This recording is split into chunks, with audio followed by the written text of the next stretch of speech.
So let's say that you're on Earth and your twin is in space going at the speed of light. As she is in space, you look at your clock. On your clock, the light bounces. Every bounce on your clock is 1 second. As you look at her clock from your perspective, time is moving slower for her because of how the light bounces. You see her as the moving object.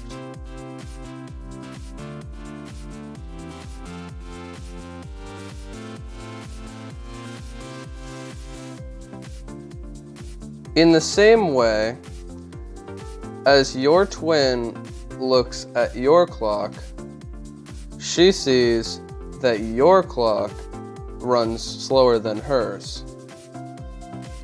Because from her perspective, you're the moving object. This is where the paradox occurs.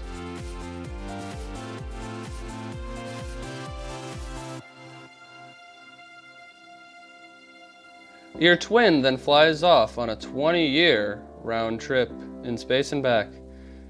When she comes back, she is to believe that you are a younger one, whom is 16 years older, and that she aged 20 years old.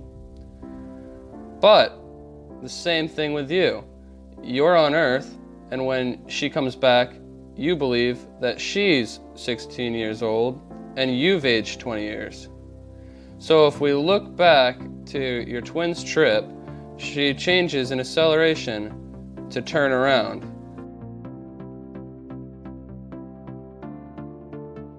When your twin changes in acceleration, it makes so there is no longer an initial reference frame when they accelerate. So special relativity no longer applies. So because your twin feels the acceleration during the turn, she sees her atomic clock differently. General relativity states that clocks move slower in accelerated reference frames, so when your twin is accelerating to come back to Earth, their clock runs slower. She also sees that your clock runs faster, so you're aging quicker. It is this period of acceleration that you on Earth become older.